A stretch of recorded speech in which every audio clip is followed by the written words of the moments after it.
There's some people who have asked the question of, the way forward, and there are people who are asking the question about what is the way forward in Kashmir, you think? It's a difficult question. No, it's not a difficult question. It's not a difficult question. It's actually an easy question.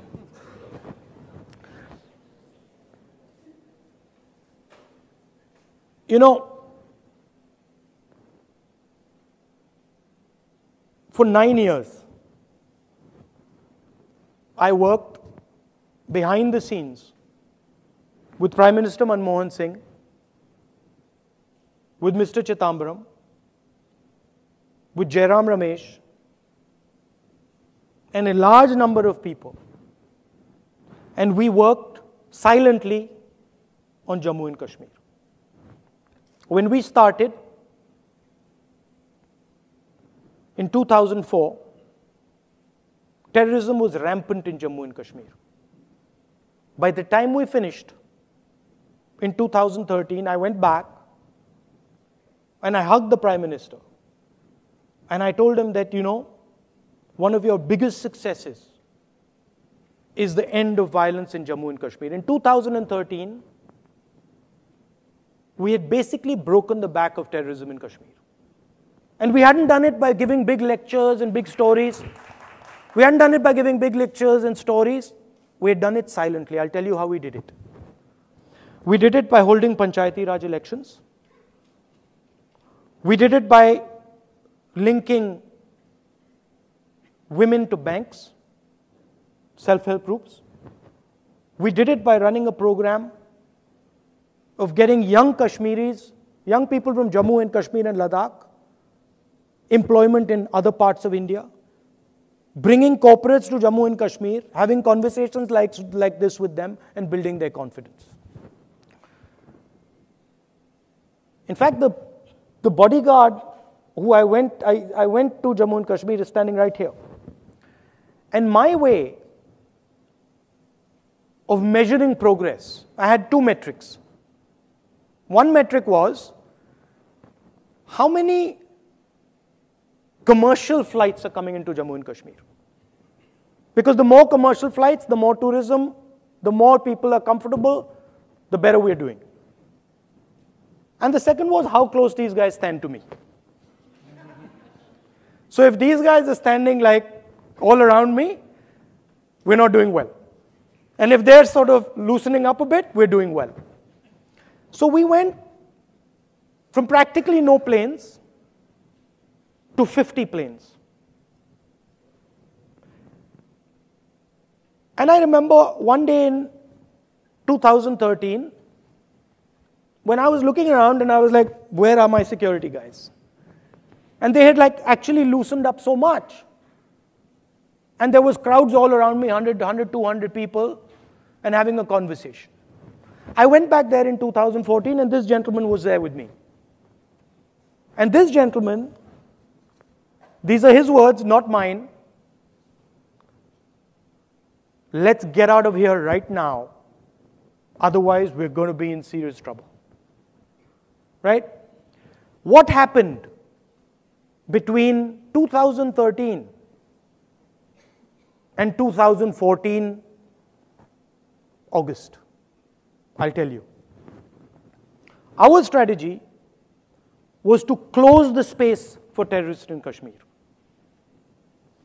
We basically went in there and said young Kashmiris have two options.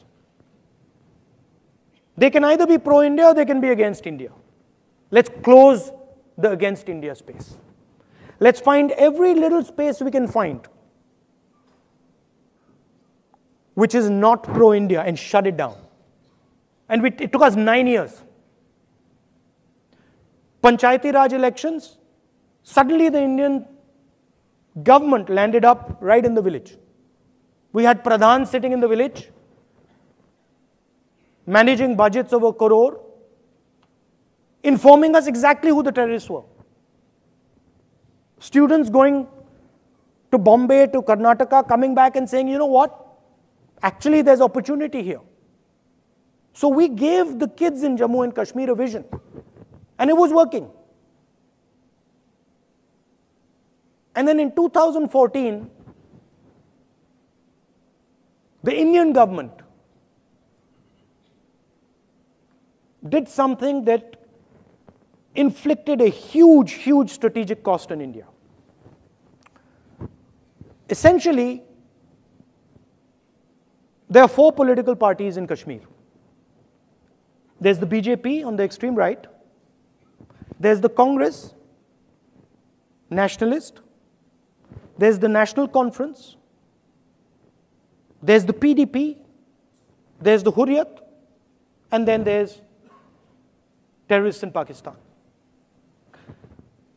The PDP was the instrument that brought young Kashmiri youngsters into the political process. And the day Mr. Narendra Modi made an alliance between the PDP and the BJP, he destroyed the PDP as an instrument that could bring youngsters into the political system. And the day he did that, he massively opened up space for the terrorists in Kashmir, and they came in. And you saw a massive increase in violence. The intelligence guys themselves in Jammu and Kashmir told me